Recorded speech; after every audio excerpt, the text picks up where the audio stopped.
Hello दोस्तों, आइए हम लोग एईडीओ के बीपीएससी एईडीओ के मैथ का 50 क्वेश्चन डिस्कस कर रहे हैं। और यह जो है सभी प्रतियोगी एग्जाम के लिए जरूरी है जिसमें कि मैथ आ जाता है। तो आइए क्वेश्चन नंबर 1 से हम लोग डिस्कस करते हैं। पहला क्वेश्चन है, इसमें कह रहा है कि 4000 रुपया के मूलधन पे 5% वर्ष की दर से 2 वर्ष के लिए वार्षिक चक्रवृद्धि ब्याज और साधारण ब्याज के बीच अंतर बताइए। 2 वर्ष का अंतर है। तो सबसे पहले हम देखते हैं कि सिंपल इंटरेस्ट मतलब कि साधारण ब्याज और सीआई, इसमें अंतर क्या होता है। फर्स्ट ईयर देखते हैं, पहला साल।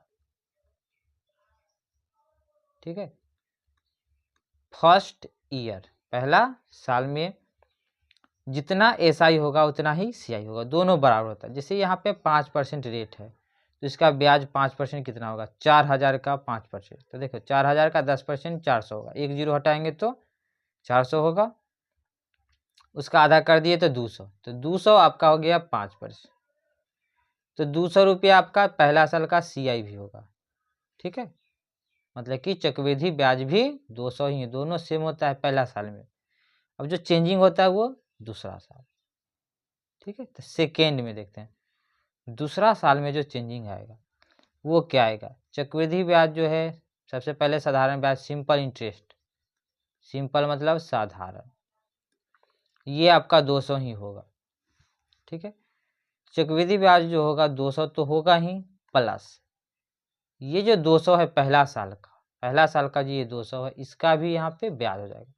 तो रेट कितना है 5%, तो 200 का 5% कितना होगा, तो 200 का 5% कितना हो जाएगा 10, क्योंकि देखिए 10% हो रहा है 20, इसका आधा 5।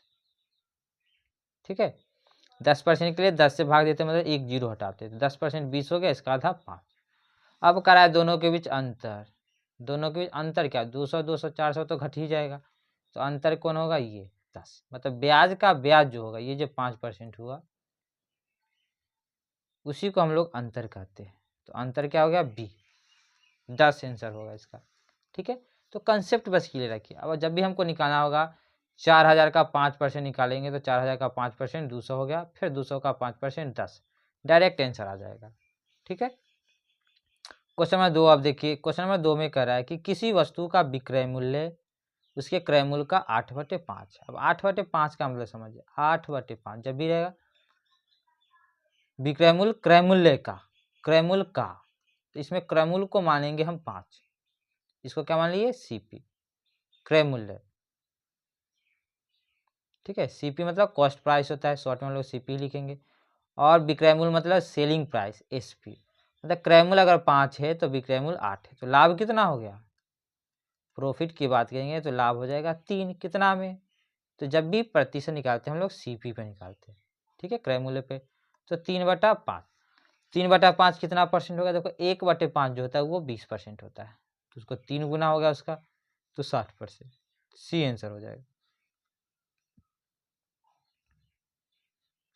ठीक है, प्रतिशत में बदलने के लिए हम क्या करते हैं, नहीं तो नहीं पता है तो ऐसे हम 100 से गुना करेंगे और 20 बार में काटेंगे, 20 तिया 60।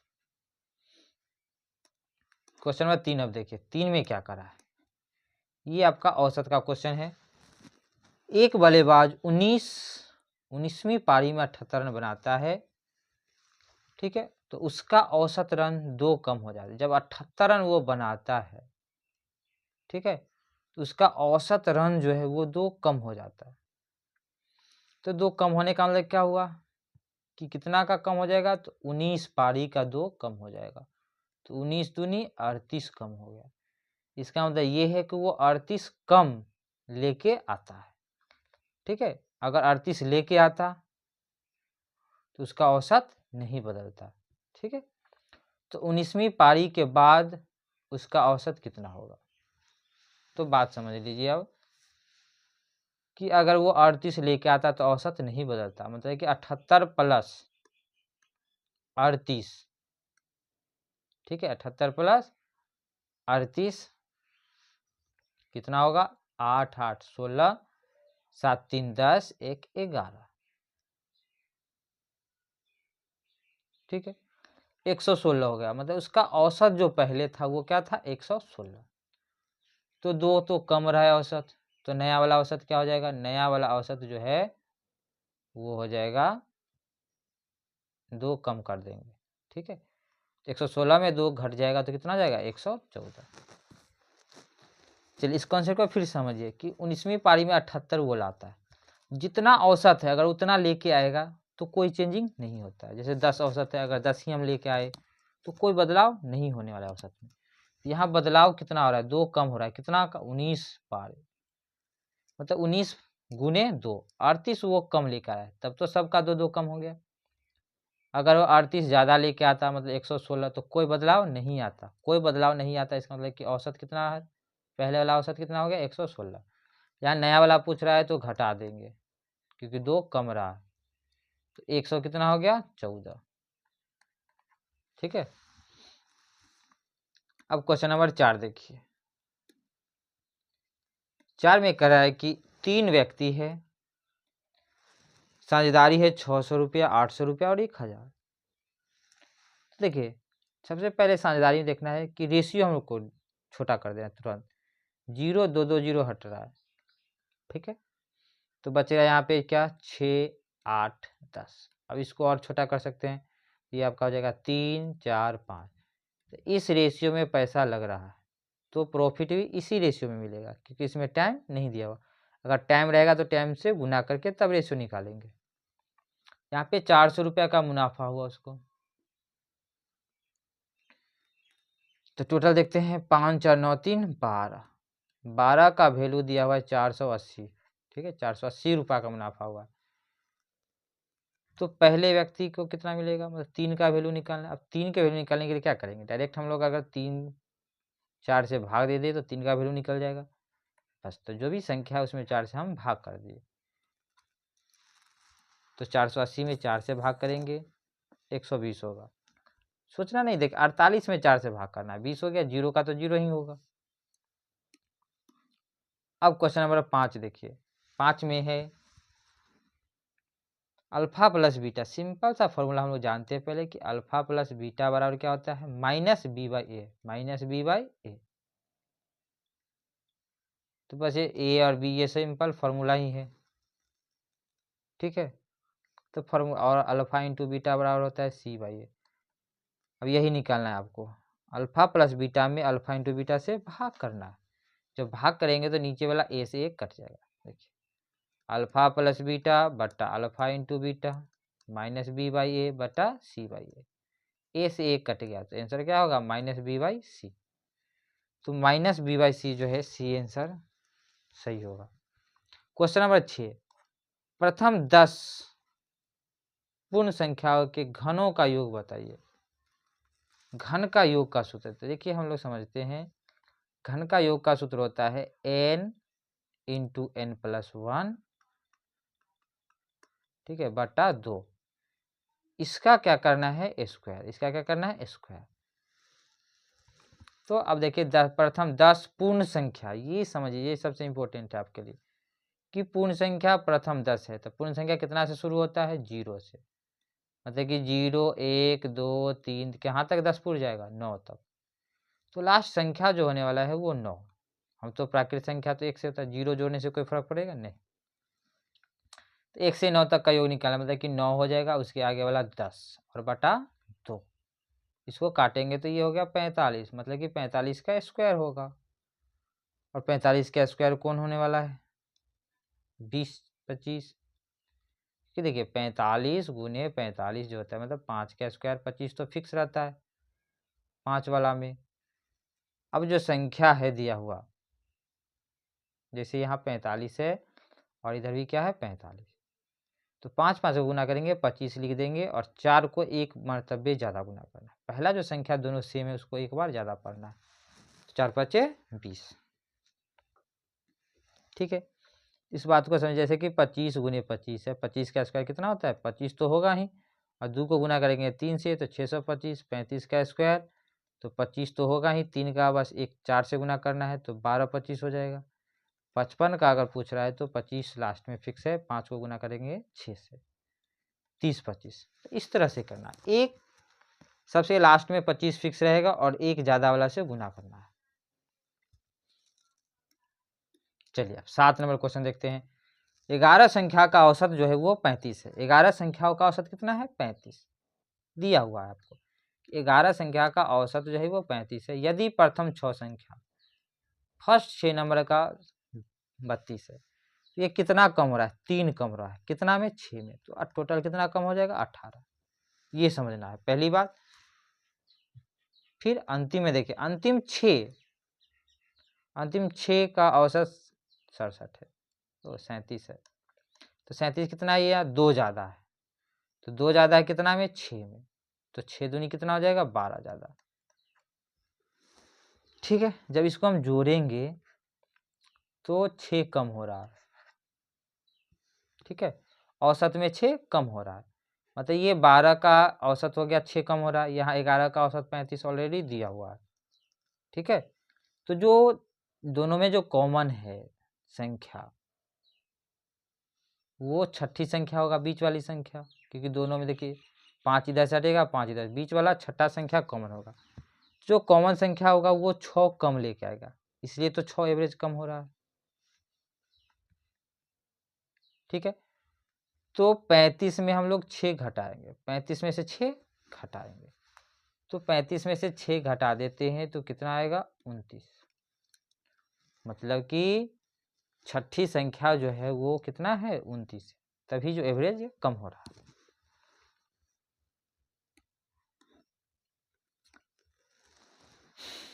चलिए इसको एक बार फिर से हम समझ लेते हैं।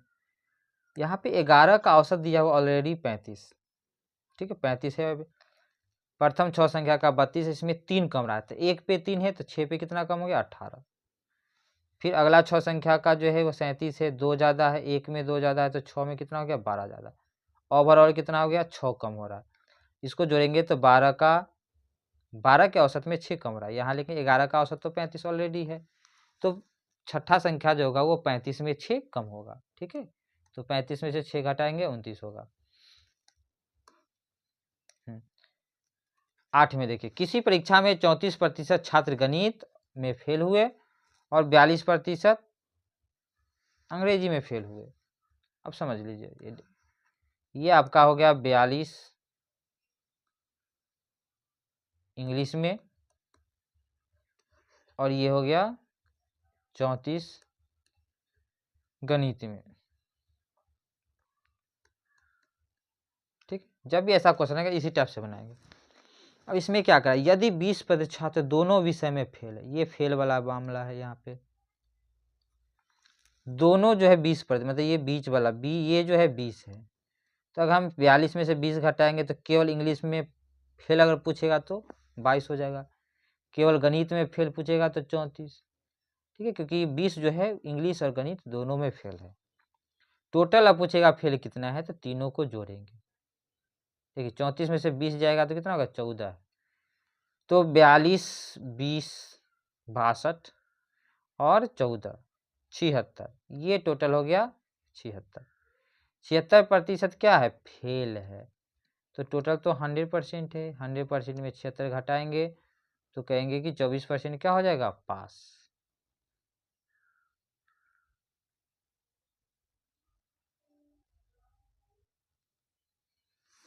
ठीक है, अब यहाँ पे बात कर रहा है कि 20% छात्र दोनों विषय में फेल हुए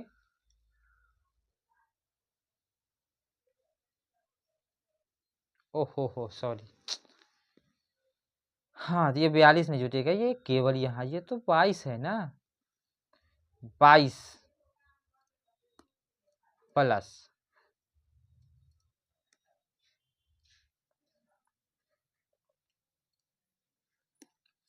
तो यहाँ पे 22 प्लस 20 42 और 14 जोड़ेंगे तो ये 56% हो गया।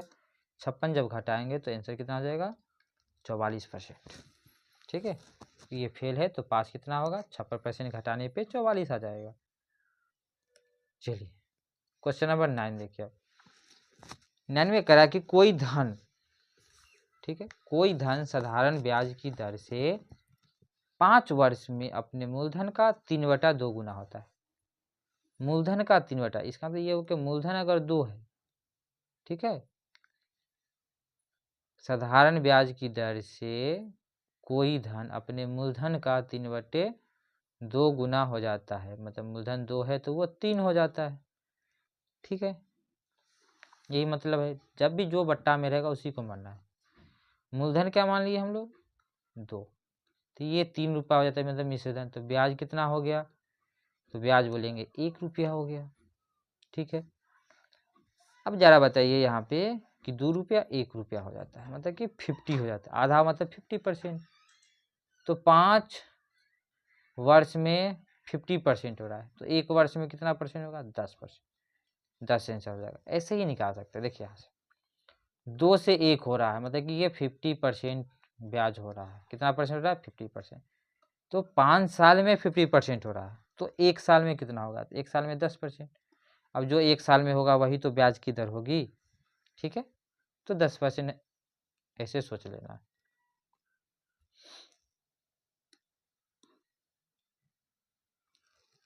दस नंबर, ए किसी काम को 12 दिन में बी ए की तुलना में 60% अधिक सक्षम है, मतलब कि इसकी क्षमता ज़्यादा है, एफिशिएंसी ज़्यादा है। बी ए की तुलना में, तो ये ए है, ये बी है। बी जो है ए की तुलना में 60% ज़्यादा है। 60% का मतलब क्या हुआ, 2/3, 2/1 मिनट, ठीक है। 60/100 हो गया, तो 20 × 60, 20 × 100, 3/5, ठीक है। मतलब ए अगर 5 है तो बी इससे 3 ज़्यादा होगा, ये 8 हो जाएगा, ठीक है। ये इसका क्या हो गया, क्षमता। और क्षमता का उल्टा जो होता है ना, वो दिन का रेशियो होता है। तो इसको अगर 8 दिन लगेगा ना, तो इसको 5 दिन लगेगा, ठीक है। अब यहाँ पे करा कि ए 12 दिन में कर रहा है। ए किसी काम को अगर 12 दिन में कर रहा है तो बी उसी काम को कितना दिन में करेगा।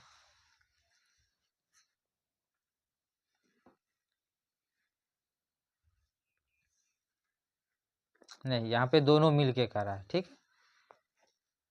तो देखिए यहाँ पे हम देखते हैं कि ए किसी काम को 12 दिन में कर रहा है, तो इसका क्षमता कितना है, 5, और दिन लग रहा है 12। तो क्षमता को जब इससे गुना करेंगे तो कार्य निकलता है। कार्य बराबर होता है दिन गुने क्षमता, ठीक है। तो दिन आपका 12 है, 12 × 5 ये काम हो गया। इसी काम को करवाना है किसके, दोनों से। तो दोनों का क्षमता जोड़ेंगे, 8 + 5 13, तो 60/13 हो जाएगा। तो 13 कौन ऑप्शन देगा आंसर, देखिए 13 × 52 और 8 60, यहाँ दे रहा है 4 मंतव्य, ठीक है। 12 × 5 कितना आ गया, 60/13, भाग देंगे 13 × 52, 13 × 5 65 तो होगा नहीं, तो 5 से कम वाला 4 यहाँ पे है, एक ही ऑप्शन है 4 वाला, तो टिक लगाएंगे, ठीक है। इधर उधर गलत ऑप्शन पे ही देखना है कि कौन ऑप्शन हो सकता है, कौन नहीं हो सकता है।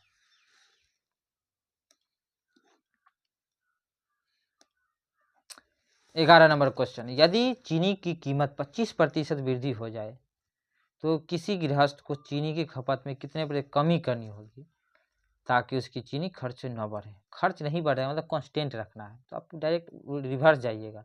25% का मतलब होता है 1/4, 25% का मतलब कितना हो गया, 1/4। मतलब ये हुआ कि 4 से 5 हो रहा है, 4 से 5 हो रहा है। तो अब 5 से हमको 4 करना है, मतलब 1 घटाना होगा, कितना में, 5 में। तो 1/5 कितना परसेंट, 20%। तो 20% क्या हो जाएगा, उसको कमी करना पड़ जाएगा, ठीक है। बस यही रिवर्स देखना है, इधर से बढ़ रहा है तो इधर से देखिए कांस्टेंट वाला में यही करना।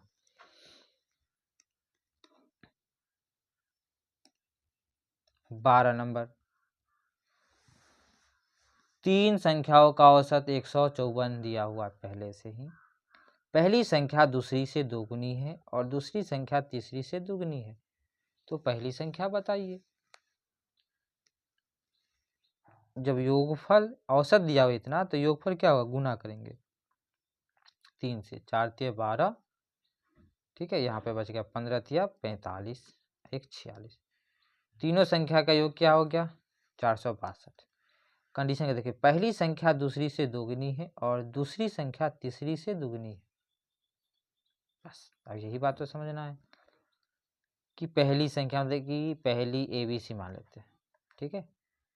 पहली संख्या दूसरी से है, दूसरी संख्या तीसरी से, तो तीसरी अगर x है तो दूसरी संख्या 2x होगा। अब AB में देखते हैं कि पहली संख्या दूसरी से दोगुनी है तो ये 4x हो गया। सबको जोड़ेंगे 4 2 6 1 7, ठीक है। तो 7x का वैल्यू ये हो जाएगा 462। 7 से काटेंगे, 7 छक 42, फिर 7 छक 42, तो x का मान आ गया 66, ठीक है। और पहली संख्या पूछा जा रहा है, पहली संख्या होता है, पहली संख्या कितनी होगी 4x, तो 66 गुने 4 कितना होगा 6 चक 24, ठीक है। 24 का 4 और फिर 6 चक 24 2 26, तो 264 हो गया, सी आंसर होगा। अब देखिए 13 का एकदम सिंपल क्वेश्चन है, ABC का रेशियो निकालना है। रेशियो का मतलब बट्टा में आएगा। देखिए 2 3 4 तीनों का एलसीएम 12, 12 से सब में भाग करेंगे, मतलब ये कि 2A बराबर 3B बराबर 4C। एलसीएम 12 है, 12 से भाग दिए, तो जो बट्टा में आएगा वो रेशियो होगा। ये 6 हो जाएगा A, B 4 हो जाएगा और C 3 होगा, 6 4 3, ठीक है। सबसे सिंपल क्वेश्चन, लेकिन ये क्वेश्चन बार बार पूछा जाता है, ठीक है। क्वेश्चन नंबर 14, PQR का अनुपात दिया हुआ है, इनका योग 840 है, तो P और R के बीच अंतर बताइए। तो देखिए 7 5 12 2 14, 14 का वैल्यू दिया हुआ है 840। अब यहाँ पे P और R के बीच अंतर कह रहा है, यहाँ P है ये R है, यहाँ अंतर कितना है 5, मतलब 5 का वैल्यू आपसे पूछ रहा है कितना हो।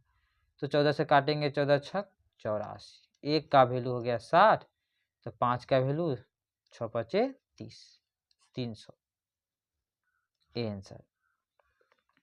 15 में देखिए 3 और 27 के बीच मध्य अनुपाती, मध्य अनुपाती के क्या है, दोनों को गुना करके वर्गमूल करेंगे, जैसे मध्य अनुपात A अनुपात B और समानुपात B अनुपात C। इसमें बताए थे कि पहला और अंतिम को गुना करते हैं, मतलब B स्क्वायर बराबर क्या होता है AC, B बराबर क्या होता है √AC, तो ये दोनों को गुना करना है वर्गमूल। 27 3 81, 81 किसका स्क्वायर होता है 9 का, तो 9 आंसर होगा, समझे। तो देखिए इसका तो ये हो कि 3 दिया हुआ है, यहाँ B और B दिया हुआ है, ठीक है। यहाँ पे 27, तो इसका मान कितना 9 9 होगा, क्योंकि दोनों 81 तो होना चाहिए, है ना। तो ये माइंड में ये बात रहेगा कि बीच वाला को मध्य अनुपाती कहते हैं। 16 नंबर देखिए, पिता की आयु उनके बेटे की आयु का अनुपात जो है 5:3 है। देखिए अनुपात तो बदल सकता है, लेकिन अंतर जो होता है, याद रखिएगा, अंतर जो होता है उम्र में वो कभी नहीं बदलता है। उनकी आयु दर्शाने वाली संख्या का गुणनफल 960, संख्या का गुणनफल 960, 6 वर्ष बाद उनकी आयु का अनुपात क्या होगा। तो देखिए यहाँ पे गुणनफल दिया हुआ है 5x गुने 3x बराबर 960, तो काटना पड़ेगा। पहले 5 से ही काट देते हैं, 5 एकम 5, देखिए सिंपल, देखिए 19 5 95, 192 का 3 से जब काटेंगे ना तो 3 छक 18, 3 छक 12, अब x स्क्वायर हो गया 64, तो x का मान क्या हो जाएगा 8, ठीक है, क्योंकि यहाँ देखो इसको अनुपात है ना, तो इसको x के रूप में माने, तो 5x और 3x, बस 8 5 क्या हो जाएगा ये 40 और 8 3 24। 6 साल बाद अनुपात जोड़ना है, तो 6 इसमें जोड़ दीजिए, तो ये हो जाएगा आपका 46, 6 इसमें जोड़ेंगे तो 30, अब अनुपात निकाल दीजिए तो ये 15 होगा और ये 23 हो जाएगा, ठीक है। तो अनुपात क्या हो जाएगा 23 अनुपात 15, ठीक है, 23 अनुपात 15 जो है वो आंसर होगा।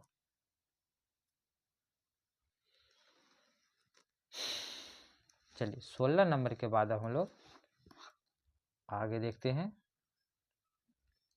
1 मिनट, 17 नंबर क्वेश्चन। 17 में क्या है, यदि टी की आय उसकी बचत का 8 गुना है, आय जो है बचत का 8 गुना है, तो उसका खर्च उसकी बचत से कितना गुना होगा। अब देखिए 3 ही बात होता है, ये आय हो गया, ठीक है, आय बराबर क्या होता है खर्च प्लस बचत, अब यहाँ पे क्या कर रहा है कि आय उसकी बचत का 8 गुना है। बचत अगर x है तो आय कितना हो जाएगा 8x। तो बताइए खर्च कितना हो गया 7x, है ना। ये तो आसानी से हम निकाल सकते हैं। कर रहा है उसका खर्च उसकी बचत से कितना गुना है। खर्च जो होगा बचत से कितना गुना है 7 गुना है। बी आंसर होगा 7 गुना। 18 में देखिए कि 2 पे पावर 3 है। 2 पे पावर कितना है 3। यहाँ 8 पे पावर दिया हुआ है 5.06 और यहाँ पे अनुपात दिया हुआ है 8 पे पावर -4.06। यहाँ x है तो x का मान पूछ रहा है। तो हम लोग जानते हैं कि इसका जो एक गुणनफल ये बराबर ये होगा, ठीक है। तो x का मान क्या होना चाहिए। तो चलिए इसको सोल्व करते, इसको भी 2 के क्यू में बदलते हैं।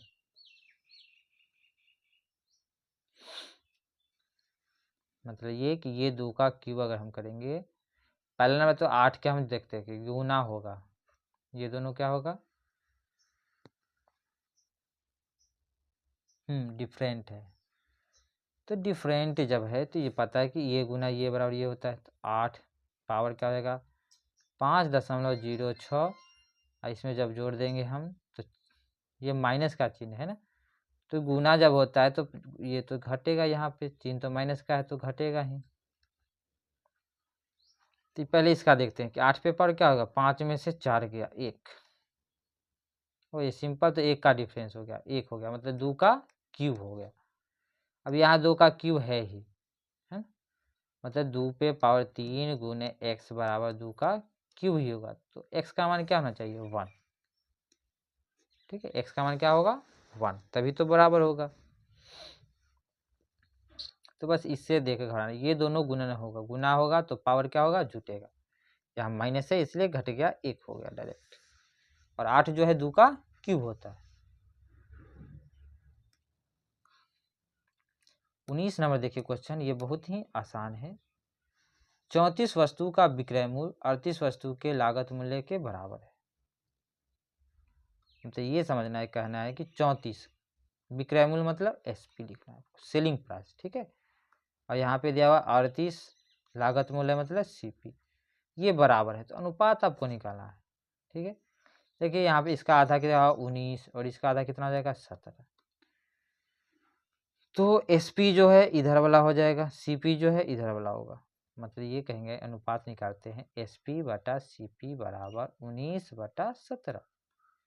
सीपी क्रय मूल्य होता है 17 में कितना ज़्यादा है 2 ज़्यादा है, मतलब कि 2/17 कितना प्रतिशत होगा। तो 2/17 कितना प्रतिशत होगा, कैसे लग, ठीक है। प्रतिशत में बदलना है तो 100 से तो गुना करेंगे तो बस 200/17 समझिए।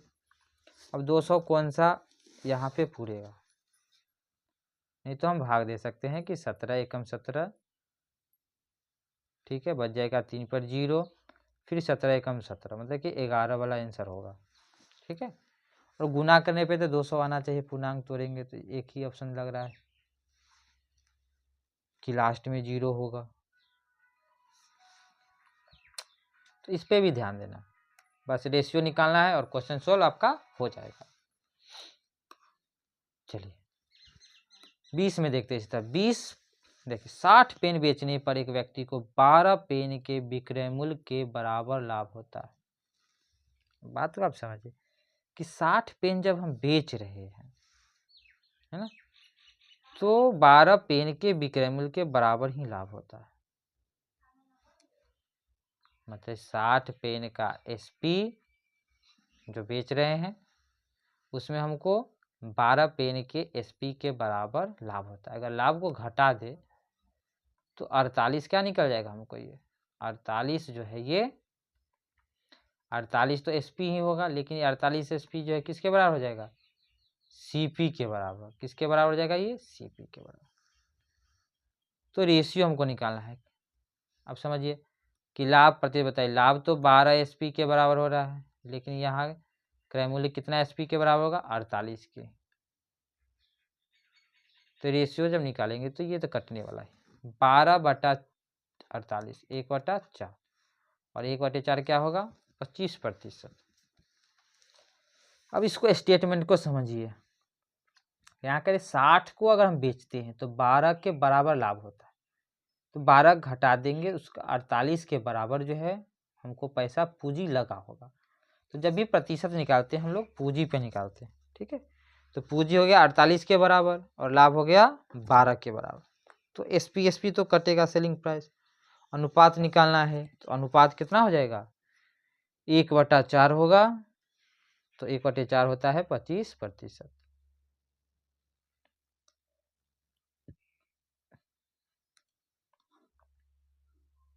अब 22 नंबर क्वेश्चन देखिए, क्या कर रहा है 22 में, यदि एक वस्तु 18% हानि के बजाय 12% हानि पर बेची जाती तो उसका विक्रय मूल्य जो 120 रुपया अधिक हो जाता। तो यहाँ प्रतिशत में कितना चेंजिंग हो रहा है, यहाँ दोनों हानि है, यहाँ अंतर हो रहा है कितना का, 6% का, ठीक है। जो अंतर चेंजिंग आ रहा है, यहाँ विक्रय मूल्य में चेंजिंग कितना आ रहा है, 120 रुपया का, मतलब कि 6% का वैल्यू हो गया 120। तो इससे आसान तो कोई क्वेश्चन है ही नहीं, है ना। 6 से काटेंगे, 6 दूनी 12, तो 1% का वैल्यू हो गया 20 रुपया। तो क्रय मूल्य जो होता है वो 100% होता है, तो इस पे 2 जीरो बैठेगा तो 2000 होगा। तो 21 का जो है वो बी आंसर होगा। अब 22 नंबर क्वेश्चन देखिए, 100 संतरे 150 प्रति 100 के हिसाब से 100 संतरे जो है 150 प्रति 100, मतलब 100 का दाम जो है 150 रुपया ले रहा है, ठीक है। खरीदे गए, मतलब खरीद लिए, और 1 दर्जन संतरे 24 में बेचे, मतलब 1 दर्जन का मतलब 12 संतरे को बेचे कितने में, 24 में। तो एक को कितना में बेचेंगे, 2 रुपया में। तो 100 संतरा है, 100 को कितना में बेचेंगे, 200 में। अब 150 रुपया में खरीद रहे हैं, 200 में बेच दिए, है ना। 150 रुपया है पूंजी लगा रहे हैं और 200 में बेच दिए, तो 50 का तो फायदा हुआ।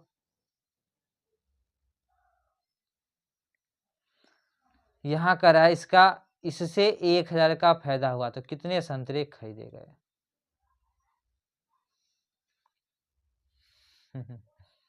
सिंपल सा क्वेश्चन है। जब 50 का फायदा होता है प्रॉफिट, तो 100 संतरा खरीदा गया है, कितने संतरे, 100। समझिए, 50 रुपया का जब फायदा होता है तो संतरे की संख्या 100 है, इसका दुगना है। तो हमको 1000 का प्रॉफिट चाहिए, तो इसका दुगना कर देंगे, 2000 संतरा बेचना पड़ेगा, ठीक है। तो बस आपको यहाँ पे यही समझना था कि 1 दर्जन को 24 में बेच रहा है, मतलब कि 12 को 24 में बेच रहा है। तो 1 को बेचेगा 2 में, 100 को बेचेगा 200 में, और 100 को खरीद रहा है 150 में, खरीदा 200 में बेच दिया। तो संतरा पे हमको निकालना, हिसाब जो है किस पे निकालना है, संतरा पे। इसीलिए देखें कि 50 का जब फायदा हो रहा है तो 100 संतरा हम बेच रहे हैं, ठीक है, उसका दुगना। तो हमको 1000 का चाहिए, तो उसका दुगना हो जाएगा 2000।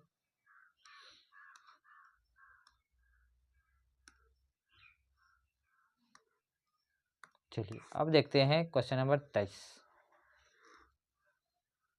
23 में क्या कहता है।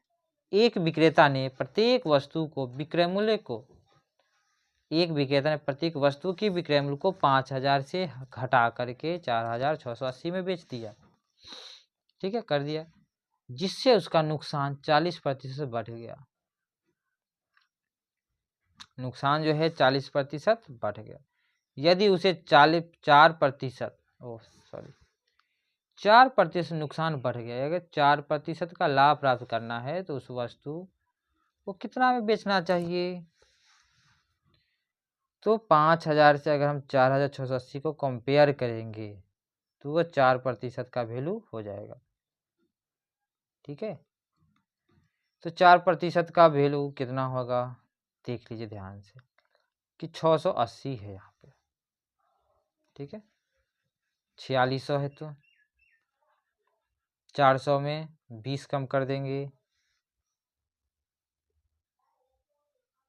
और 400 में 80 कम करेंगे, ठीक है। तो यहाँ पे हो जाएगा 320, मतलब ये घटा दिए हम। देखिए 0 में से 0 जाएगा तो 0 हो गया, 10 में से 8 जाएगा तो 2 होगा, ये बच गया 9, 9 में से 6 जाएगा तो 3 बच जाएगा, 4 में से 4, तो 4% का मतलब हो गया 320 रुपया घटाना, ठीक है। तो 1% का मतलब कितना हो जाएगा, 4 से इसको काटेंगे तो 80। हमको चाहिए 4% लाभ, तो कितना में बेचना चाहिए, तो 104% में बेचेंगे, क्योंकि 100% क्रय मूल्य होता है, ठीक है। जो भी लाभ चाहिए वो प्लस करते हैं। 104 का वैल्यू निकालना है तो 104 गुनी 80 कर दिए, 0 का 0, 8 4 32, 8,320 रुपया हो जाएगा। बहुत ही आसान सवाल है। 24 में आप देखिए, यदि 5 वर्षों के लिए साधारण ब्याज मुख्य राशि 25% है,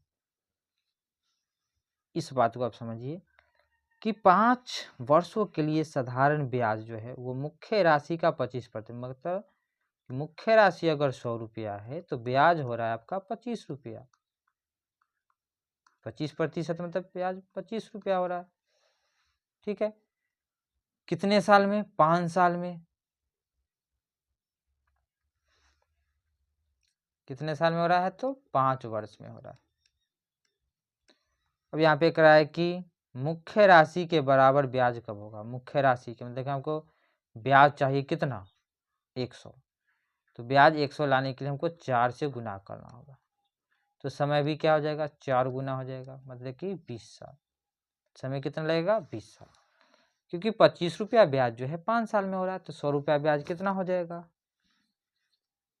20 साल में 4 गुना कर दिए। अब 25 में देखिए, किसी वार्षिक साधारण ब्याज की दर पर एक राशि 16 वर्षों में 2 गुनी हो जाती है।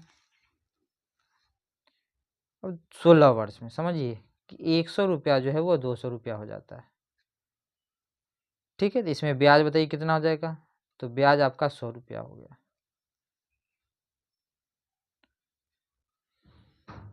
ब्याज आपका 100 रुपया होगा, कितने साल में, 16 साल में। तो 1 साल में क्या होगा, 1 साल में जो होता है वही तो प्रतिशत कहलाता है, ठीक है। ये समझना है आपको कि 16 साल में जो है 100 हो रहा है, तो 1 साल में कितना होगा, 100/16। जब इसको हम काटेंगे तो 25/4 हो जाएगा, अब भाग देंगे तो 6.25, देखिए 6.25 आंसर होगा, ठीक है। अगर फॉर्मूला से देखें ब्याज बराबर क्या होता है, ब्याज बराबर जो फॉर्मूला होता है SI बराबर, वो आपको तो याद है PRT/100, तो फॉर्मूला पे भी बैठा के बना सकते हैं। ब्याज आपका 100 हो जाएगा, मूलधन भी आपका 100 हो गया, रेट आपका यहाँ पे निकालना है, टाइम हो गया 16/100, ये 100 से 100 तो कट जाएगा, तो 100 में 16 से भाग देंगे, यही बात आने वाला है, ठीक है। तो आपको यही समझना है कि 1 साल में जो ब्याज होता है ना, 100 पे जो मानेंगे वही ब्याज प्रतिशत होगा।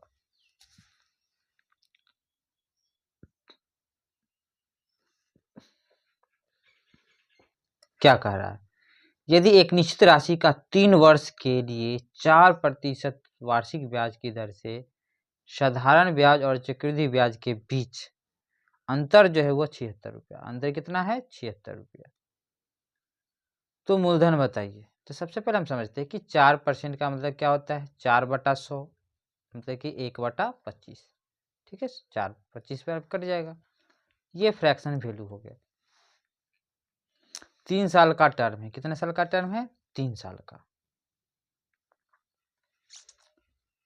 तो हम देखते हैं कि अंतर जो होगा वो 6, सबसे पहले अंतर समझते हैं क्या होता है 3 साल का। तो याद रखिएगा 3 साल का अंतर, जैसे कि पहला साल का ब्याज जो होता है जैसे 4% है, ए जो हुआ किसी भी मूलधन का ब्याज है, ठीक है। तो वो ए 3 साल का है तो वो क्या हो जाएगा, 3A प्लस ए का फिर हम लोग ब्याज निकालेंगे बी, ठीक है, जो भी परसेंट होता है, और बी इसमें भी 3 से गुना करेंगे प्लस, फिर बी का ब्याज निकालेंगे सी। तो अंतर जो होता है वो होता है 3b प्लस सी, 3b प्लस सी, ये अंतर होता है। ठीक है, तो बात यहाँ से हमको समझना है कि कोई अगर P है, P क्या हो गया, मूलधन, P किसको कहेंगे, मूलधन को, तो उसका हम लोग R% निकालते, उसका हम R% यहाँ निकालेंगे। ठीक है, पहला ब्याज हो जाएगा 1 साल का, 3 से गुना कर दिए तो 3 साल का, ये साधारण ब्याज होता है ये। तो आपको यहाँ पे मूलधन निकालना है और अंतर दिया हुआ है, मतलब कि ये जो दिया हुआ देखिए 3b प्लस सी का वैल्यू दिया हुआ है 76 रुपये। आप अंदाज भी लगा सकते हैं कि 76 है तो ये तो बहुत छोटा सा वैल्यू होगा, 3b का वैल्यू 75 के आसपास होगा, एक का वैल्यू 25 है ना, एक का वैल्यू कितना हो जाएगा यहाँ पे, b का वैल्यू 25 होगा। अब बात को आप समझिएगा कि यहाँ पे हम 4% का मतलब क्या बोले, 1/25, कोई मूलधन है उसका 1/25 निकाल रहे हैं तो वो ए प्राप्त हो रहा है, ए का अगर हम 1/25 निकाल रहे हैं तो बी प्राप्त हो रहा है, और बी का 1/25 प्राप्त कर रहे हैं तो सी प्राप्त हो रहा है। ठीक है, तो यहाँ पे जब भी रहेगा ये छोटा सा वैल्यू होता है उसको निकालेंगे। यहाँ पे पता चल गया कि बी का मान जो होगा वो 25 होगा और सी का मान 1 होगा, क्योंकि 1 का 25 गुना, उल्टा रिवर्स अब जाना है कि किसका 1/25 1 होगा, तो उल्टा हम लोग करेंगे तो 1 को 25 से गुना करेंगे तो 25 आ गया, वो बी का मान आ गया। फिर 25 को 25 से गुना कर देंगे तो ए का मान हो जाएगा 625। ठीक है, अब 625 को फिर 25 से गुना कर देंगे तो आपको मूलधन निकल जाएगा। ठीक है, तो 625 को गुना कर देंगे हम 25 से तो कितना आएगा, देखिए 25 को 25 से गुना करेंगे 625 होता है, 25 तो हासिल 6 हो जाएगा, 25 छक 150, 156 25 होगा, जो कि सी आंसर होगा। अब इस बात को आपको ध्यान से समझना है, देखिए 4% का फ्रैक्शन वैल्यू 125 होता है, ये जो पहला साल का हम ब्याज निकालते हैं ए, ठीक है, जैसे 4% है तो 4% को हम क्या लिखेंगे 1/25, मतलब मूलधन में 1/25 से गुना करेंगे। ठीक है, मतलब 25 से भाग करते हैं तो ए प्राप्त हो जाता है, फिर इसमें 25 से भाग प्राप्त करेंगे तो बी होगा, जो भी फ्रैक्शन वैल्यू प्राप्त होगा। ठीक है, यहाँ आर जो है 4%, तो आर कुछ भी हो सकता है, हर क्वेश्चन में अलग अलग होगा, तो आर का फ्रैक्शन वैल्यू इस पे बैठाएंगे। ठीक है, अब देखो इसको हम वेरीफाई भी करें, 76 रुपया कैसे होगा, जैसे यहाँ निकाल दिए 625 दिया हुआ ऑप्शन से, और कैसे सोचेंगे कौन सा आंसर होगा, तो सबसे पहले देखिए कि यहाँ पे 125 है, 1/25 है, यहाँ 3 साल है, तो 25 का क्यूब का ही टर्म मल्टीपल आंसर होने वाला है, ये आप सोच लीजिए।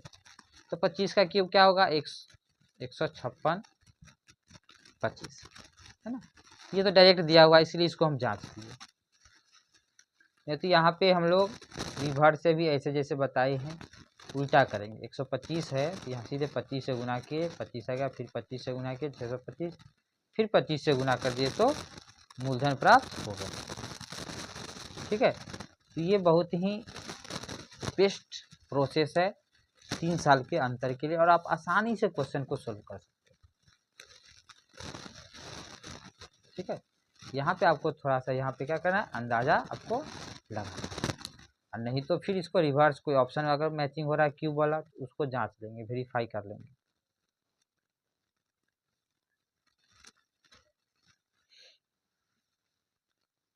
चलिए, तो क्वेश्चन नंबर 27 अब देखते हैं, इसमें क्या कहता है, 62,500 है, 10% वार्षिक ब्याज की दर से 2 वर्ष का चक्रवृद्धि ब्याज बताइए। अब देखिए यही पे फिर वही बात है, 10% का मतलब क्या होगा, 1/10, फ्रैक्शन वैल्यू 1/10 है, तो हम 10 से भाग देंगे। जैसे यहाँ पे आप समझिए कि P का मान आपको दे दिया है,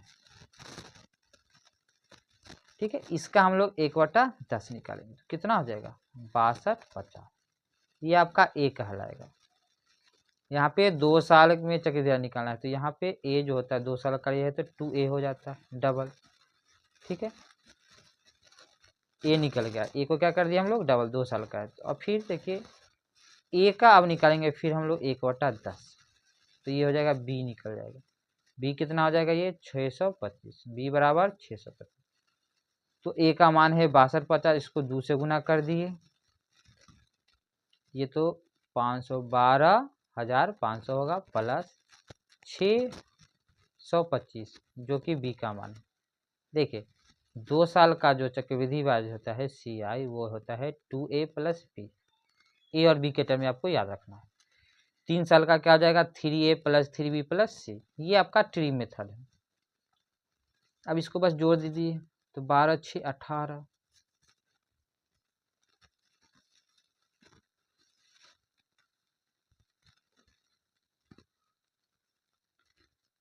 तो 12 यहाँ हो गया और इसका 10% 625, ठीक है। तो 12 6 18, 525 आंसर होना चाहिए, यहाँ पे तो ऑप्शन में है ही नहीं, ठीक है। तो यहाँ ऑप्शन लग रहा है कि आपका यहाँ पे ये गलत है।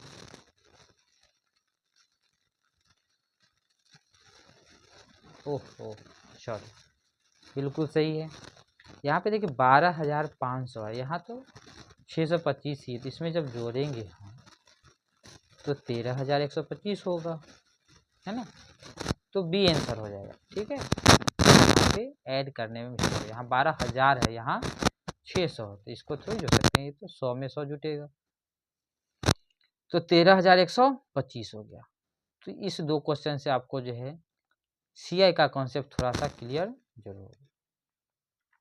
अब देखते हैं 28 नंबर क्वेश्चन, 1/6% के तुल्य बताइए।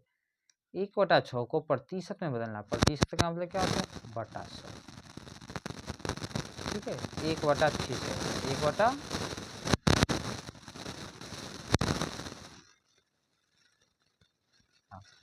29 नंबर में देखते हैं कि यहाँ पे कह रहा है कि 25% का 40% का 2/7 का इतना के बराबर। अब आप किसी भी क्वेश्चन को इस साइड से जो जहाँ पे डाटा है उससे का मतलब गुना ही होता है।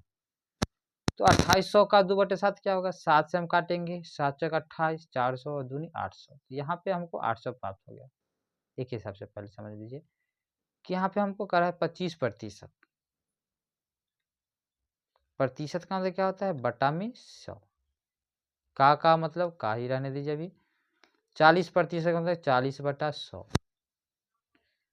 का 2/7, और यहाँ का मतलब क्या हो गया, का मतलब पता है गुना होता है, यहाँ गुना करेंगे तो ये 400 होगा, 4 दूनी 800, यहाँ पे तो ये 800 हो गया। अब इसका मतलब देखिए ये तो पता है 40% जो होता है 2/5, 20 दूनी 40, 20%, इसका 2/5 निकालना है, काटेंगे 16 दूनी 32, तो 320 हो गया। और ये 25% का मतलब होता है 1/4, तो अब इसका 1/4 लास्ट में निकाल दीजिए, 4 से काटेंगे तो 8, ठीक है, 80 आंसर हो गया।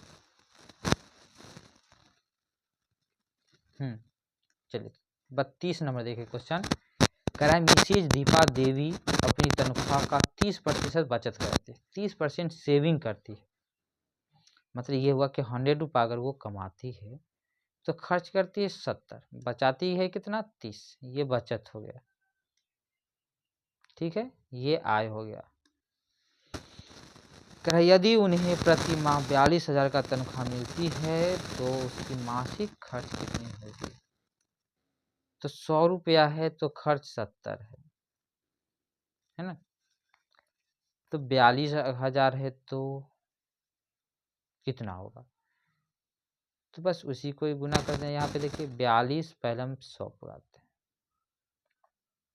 42,000 पुराने कितना से गुना करना होगा, 42 पे 1 जीरो से 420 से, मतलब 70 को अभी 420 से गुना करना होगा, तो 2 जीरो तो होगा ही, 7 छक 42, 7 छक 28 और 4 32,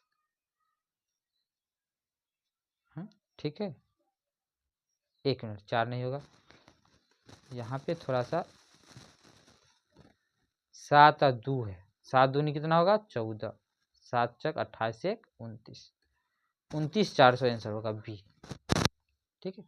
सिंपल समझिए, आय अगर 100 है, बचत 30 हो रहा है, तो खर्च कितना होगा 70, प्रतिशत में डील के 100 मान लिए तो लेकिन यहाँ कह रहा है कि आय इतना है, जितना गुना होगा खर्च भी उतना ही गुना होगा, बचत भी उतना ही गुना होगा। जो भी पूछेगा वो निकाल सकते हैं। 31 नंबर क्वेश्चन में कह रहा है कि संख्या P 150 से 15% अधिक है। संख्या P जो है वो 150 से 15% अधिक है, तो 50 का 15% कितना होगा?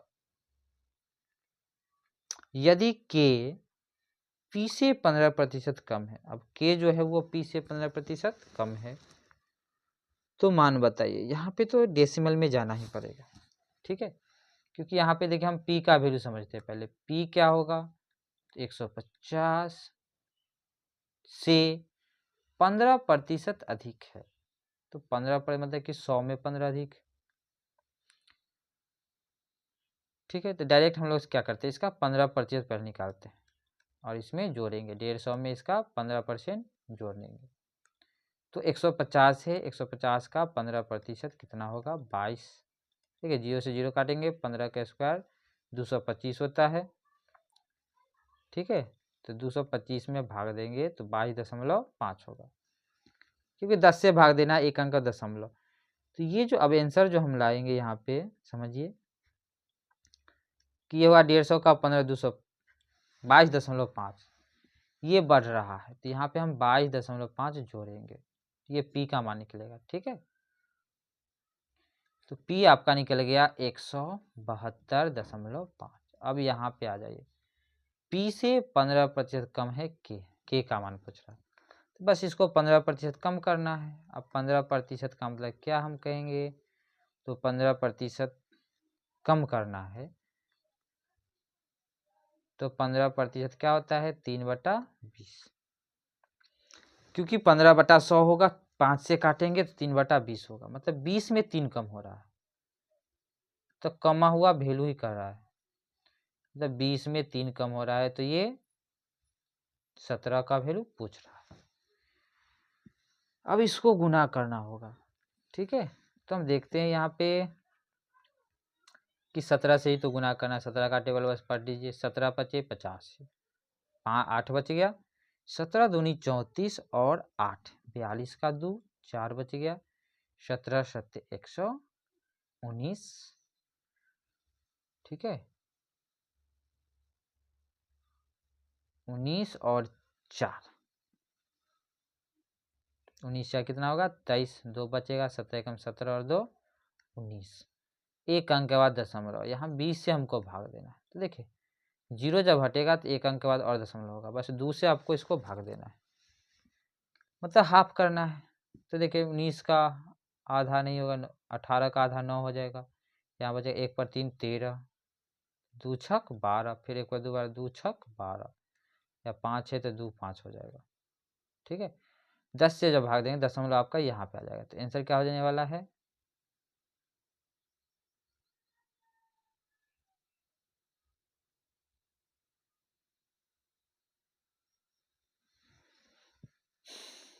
कि जो है P से 15% कम है, तो P तो हमको आ गया कितना, इतना। गलत कहाँ किए हैं?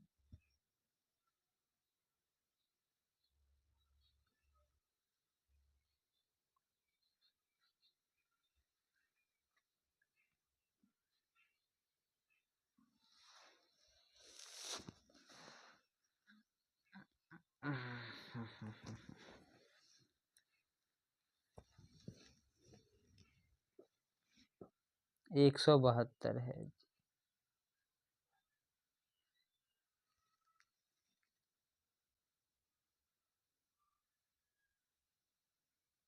ओहो हो,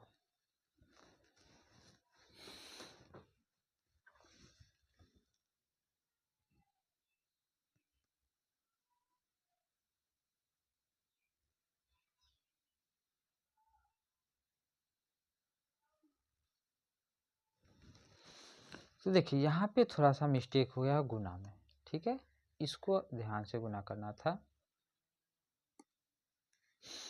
17 पचे 85, 8 हो गया। देखिए इसलिए भारी कैलकुलेशन करने की जरूरत नहीं है, ठीक है। इसको हम लोग इस तरह से भी बना सकते थे।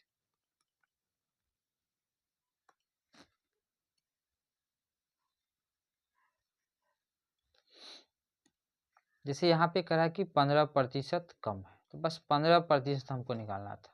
ठीक है, अब यहाँ पे देखिए इसका 10% निकालना आसान है। 15% जब भी आपको निकालने के लिए कहे पहले 10% निकालेंगे। बताइए 10% कितना हो जाएगा, तो 10% का वैल्यू हो जाएगा 17.25, क्योंकि एक अंक के बाद दशमलव इधर आ जाएगा। ठीक है, 10 से भाग देना है, दशमलव एक अंक इधर होगा। इसका आधा जो होता है वो 5% होता है, इसका आधा कर दिए तो देखिए 8 दूनी 16, 6 दूनी 12। ठीक है, इसका आधा करना है, तो 8 दूनी 16 या 2 एक पर 2 हो गया, फिर 2 दूनी 4, 8.625 हो गया। अब इसको जोड़ दीजिए, 17 8 कितना हो गया, 25.875। ये वैल्यू इसमें से आपको घटा देना है, आपका आंसर आ जाएगा। ठीक है, 25.875 घटा, ऊपर 0 0 कर देंगे, घटा देंगे, तो ये आपके लिए ज़्यादा आसान रहेगा। ठीक है, कम कैलकुलेशन जो है क्वेश्चन को ज़्यादा आसान बनाते हैं। अब यहाँ पे देखिए 10 में से 5 जाएगा तो 5, 9 में से 7 जाएगा 2, 4 हो गया, 14 में से 8 जाएगा तो 6, बच गया 1, 11 में से 5 जाएगा तो 6। ठीक है, ये बच गया, 6 में से 2 जाएगा तो 4, तो 146.625 होगा। ठीक है, 146.625। देखिए कैलकुलेशन बहुत हार्ड है, आप खुद से कोशिश करके देखिए कि आप क्या आंसर इतना ला पाते हैं आसानी से, नहीं तो आप इस प्रोसेस को सीखिए। ठीक है, चलिए तो क्वेश्चन नंबर 32 पे आप ध्यान देते हैं हम लोग। 32 को एक बार पढ़िए कि इसमें क्या करता है। 32 में कह रहा है कि एक दूध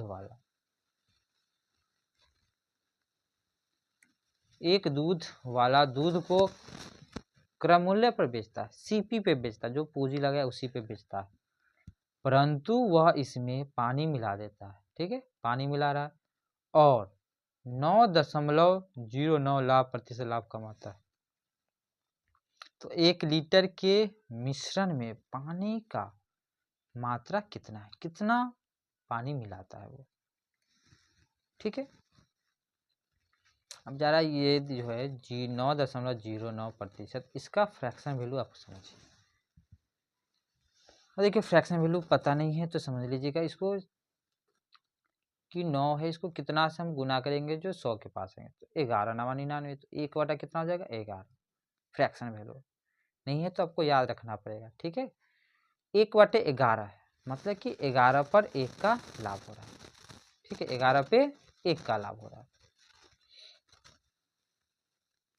11 पे 1 का लाभ हो रहा है। तो हम ये बोलेंगे कि टोटल मिश्रण अगर बात करेंगे कि 11 लीटर में 1 लीटर पानी मिला रहे, ये मतलब हुआ इसका।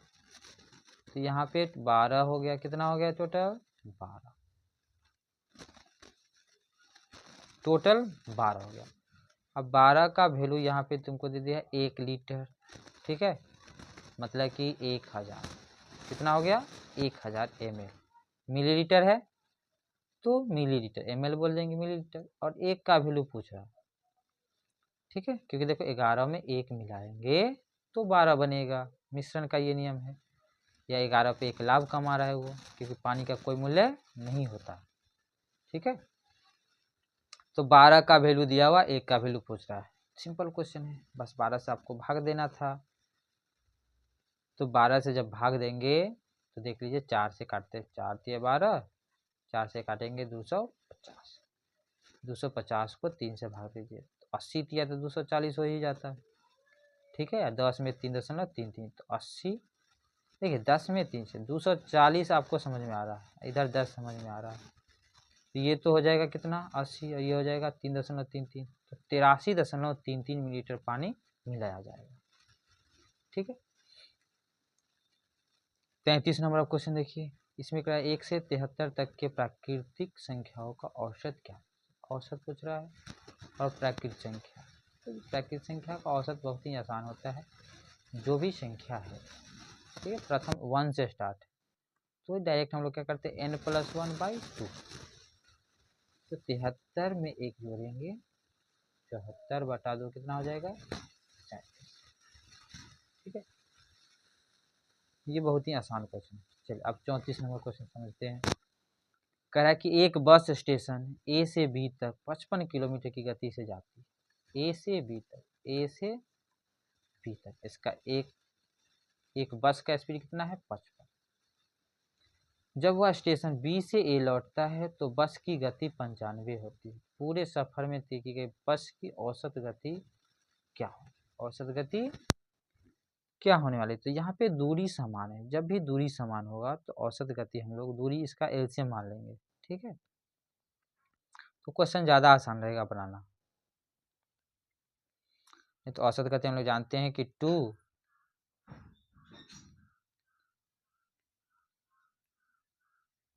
चलिए सबसे पहले बेस्ट मेथड समझते हैं। तो यहाँ पे 55 क्या है इसका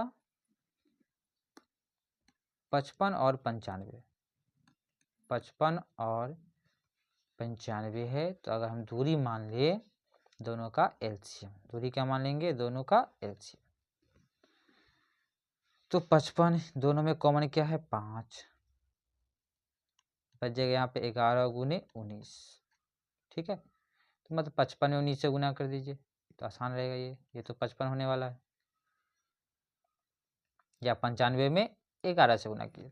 तो देखिए 95 में 11 से गुना करना आसान होगा, 11 पच्चे 55, क्योंकि ये आपको 95 बनाएगा।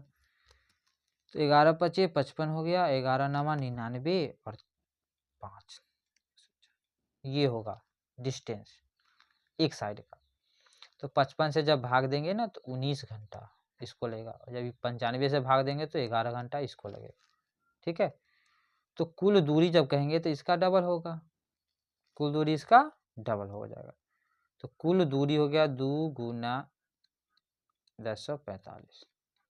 ठीक है, कुल समय की बात करेंगे तो 20 + 11 29 + 11 कितना होगा 30। अब इसको काटे 2 से काटेंगे तो ये 15 हो गया। अब 5 5 तो दिख रहा है तो 5 से काट दीजिए, 5 से 15, 5 से इसको काटेंगे 5 दूनी 10, यहाँ पे 0 होगा, 5 नामा 45, 209/3 भाग दीजिए कौन आंसर आएगा। ठीक है, अब ऑप्शन पे भी आपको ध्यान देना चाहिए कि कौन सा ऑप्शन 209 पूरा आएगा। मतलब लास्ट में 9 आना चाहिए, 9 या 27 में 2 जोड़ेंगे तो 9 हो जाएगा। बाकी किसी में 9 आ रहा है क्या, नहीं आ रहा है, तो यही आंसर होगा। नहीं तो आप थोड़ा समझिए कि 209 है, इसके आगे कौन सा संख्या जो 3 से कटेगा 210, 70, 70 में थोड़ा सा कम होगा 1 पॉइंट, ये कम। तो ऑप्शन पे भी ध्यान देना है जिससे कल यहाँ पे कैलकुलेशन करने में आप फंसे नहीं, बस। तो आंसर आपको बहुत आसान तरीका से पता चल जाएगा।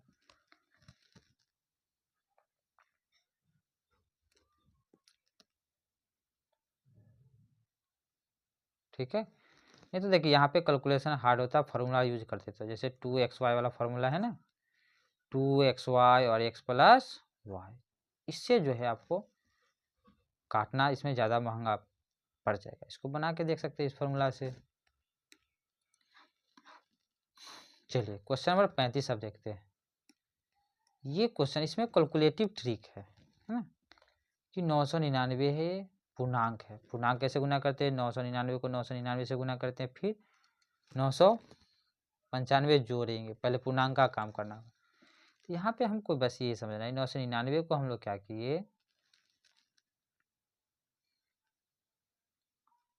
999 को हम लोग लिख दिए 1000 - 1 और इसको गुना कर दिया। अब यहाँ पे 999, ठीक है, इसको हम इसको पहले इसको गुना करेंगे फिर यहाँ 999 देखेंगे। ठीक है, तो बात को अब आप समझिए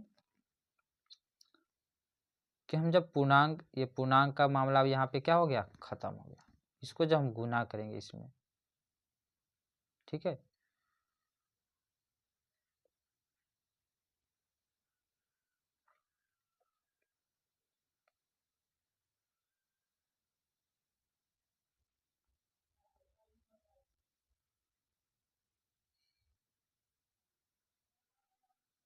यहाँ पे हम प्लस का साइन देते हैं।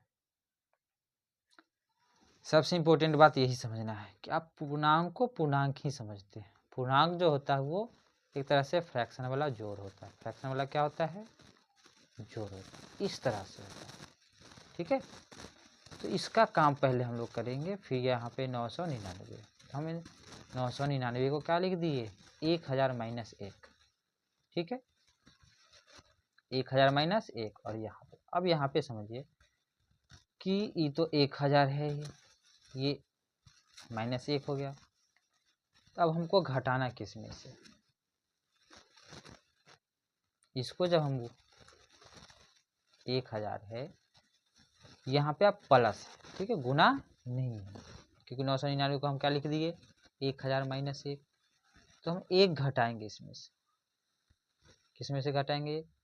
995 बटा 99 में से 1 घटाएंगे और 999 से गुना करेंगे।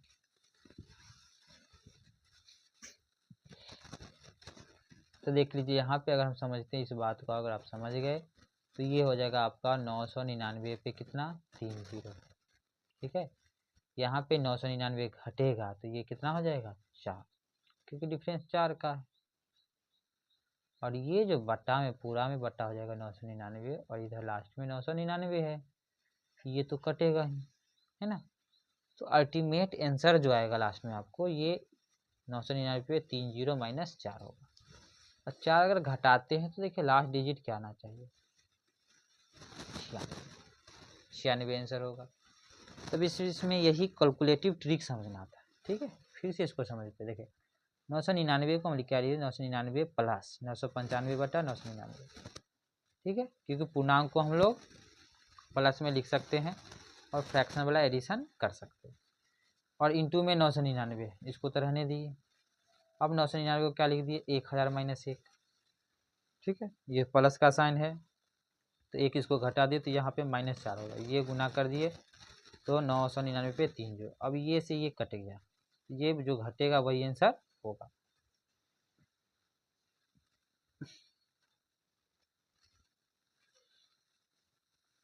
चलिए, अब ये जो क्वेश्चन है आपका फ्रैक्शन का मतलब भिन्न का, इसको जो है आप ऑप्शन से बनाइएगा। सबसे बेस्ट तरीका बता रहे हैं कि यहाँ पे गुणनफल करा -4, किसको गुना करेंगे तो -4 होगा। ठीक है, तो गुना करने पे तो -4 ना चाहिए, कटना चाहिए। यदि पहला देखिए 3 दूनी 6, 20 बटा 15, कभी भी -4 नहीं आएगा तो ये आंसर नहीं होगा। ये 7 से 7 कटेगा, 2 चक 8, ये आंसर हो सकता है। यहाँ देखते हैं, यहाँ पे 3 दूनी 6 और 5 दूनी 10, ये भी आंसर हो सकता है। ओहो, इसमें भी दिया हुआ है ना, ये भी आंसर हो सकता है। मतलब कि गुना वाला नहीं, आपको योग देखना है, किसको जोड़ेंगे तो 15 आने वाला। ठीक है, मतलब कि -32 बटा 15। अब यहाँ पे आप सोच सकते हैं, यहाँ पे आसानी से सोच सकते थे कि किसका एलसीएम 15 होने वाला है? 2 7 का एलसीएम कभी नहीं होगा, 7 5 का भी नहीं होगा, 5 3 का, तो ये आंसर हो जाएगा। और इसको वेरीफाई कर लेंगे। 5 3 का एलसीएम तो पता है 15 होगा। यहाँ पे 5 3 15 तो 6 3 18 और 3 5 15 तो 10 5 50। ये चलिए +18 है ये। ठीक है, और -50 हो जाएगा तो ये -32, दोनों वेरीफाई हो गया तो आंसर होगा। देखिए आंसर जो होगा वही दोनों कंडीशन वेरीफाई करेगा। ठीक है, इसमें आपको इधर उधर जाके मानने की जरूरत नहीं है, ऑप्शन से ही बनाएंगे। 37 नंबर देखिए, कह रहा है कि 21 और 50 के बीच कितनी अभाज्य संख्या है? सबसे आसान क्वेश्चन है, 21 और 50 के बीच कितनी अभाज्य संख्या है? तो आंसर कितना होगा? 7, क्योंकि हम याद कर चुके हैं कि 1 से 50 के बीच जो है वो 15 अभाज्य संख्या होता है। कितने अभाज्य संख्या है? 15 अभाज्य। 1 से 100 के बीच जो है वो 25 अभाज्य संख्या है। ठीक है, और 1 से 10 के बीच जो है वो 4 होता है, और 1 से 11 से 20 के बीच भी 4 होता है। ठीक है, ये सारी बात आपको याद रखना है। 11 से 20 के बीच भी 4 होता है, 4 4 8 घटा देंगे 15 में से 7 हो जाएगा। नहीं तो आपको प्राइम नंबर से लिख देना है, जो प्राइम नंबर, जैसे यहाँ पर हम लोग पता है कि 23 और 29 होगा, 31 और 37 होगा। ठीक है, अब यहाँ पे आ जाएगा, बच जाएगा 41, 43 और 47, बस 41, 43 और 47, ये 7 होंगे। तो लिख के भी हम लोग बना सकते हैं, बड़ा नंबर रहेगा जैसे 100 से ऊपर। तो अब 38 नंबर क्वेश्चन देखिए, इसमें क्या कर रहा है कि 30 पे पावर 16 है और 16 पे पावर 18 है, 20 पे पावर 21 है। अभाज्य गुणनखंडों की संख्या। तो सबसे पहले अभाज्य संख्या के पावर के रूप में इसको बदलना होगा। जैसे 30 है, 30 को हम लोग क्या लिख सकते हैं, 2 गुना 3 गुने 5, 30 होगा। ठीक है, अभाज्य गुणनखंड करना, इस पे पावर कितना है 16, फिर गुना है 16 को क्या लिखेंगे 2 पे पावर 4, इस पे पावर कितना दे दिया है 18, 20 को लिखेंगे 2 गुने 2 मतलब 2 का स्क्वायर गुने 5, इस पे पावर कितना है 21। ठीक है, तो दो बला को देखिए, सबसे पहले 2 पे पावर कितना होगा 16। अब सब दो बला को एक साथ जोड़ना है, यहाँ 16 हो गया, यहाँ 18 से कितना हो जाएगा 72, तो 72 लिख देंगे प्लस में, यहाँ पे हो गया 21 दूनी 42। ठीक है, 2 का हो गया, 3 वाला को लिखिए, 3 पे पावर क्या हो जाएगा 16, 3 तो एक ही टर्म है। 5 वाले देखिए, यहाँ पे 16 हो जाएगा प्लस यहाँ पे 21 हो जाएगा। तो देखते हैं, फैक्टर हो गया 2 पे पावर 6 2 8, 8 2 10। ठीक है, और 7 1 8 4 12 1 13, 130 आ गया। 3 पे पावर 16 ही है और 5 पे पावर कितना आ गया 6 1 7 2 1 3। अब जो पावर है बस उसको जोड़ दीजिए, आंसर आपका आ गया। ये सब अभाज्य गुणनखंड की संख्या हो गई। मतलब आंसर क्या होने वाला है 130 प्लस 16 प्लस 37।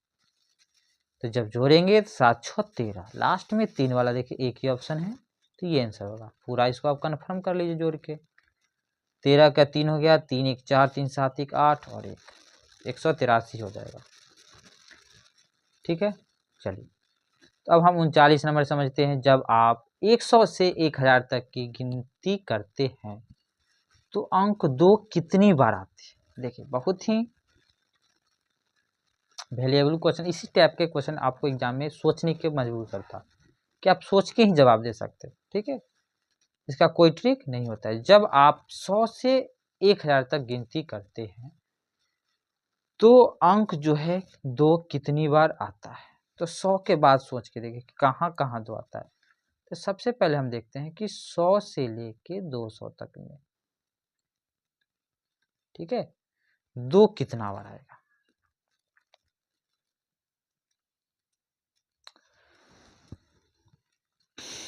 तो इकाई अंक में हम देखते हैं, सबसे पहले सोचिए कि इकाई अंक में कितना बार आएगा, दहाई में कितना बार आएगा, सैकड़ा में कितना बार, ये सोचना है आपको,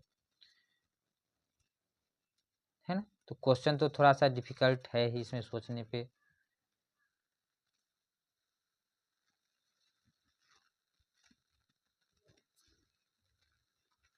तो 1 से 100 के 200 के बीच सोच रहे हैं। ठीक है, तो इकाई अंक देखिए कि इकाई अंक पे 2 जो है 102 में 10 बार आएगा, इकाई अंक पे 10 बार। दहाई अंक में कितना बार होगा,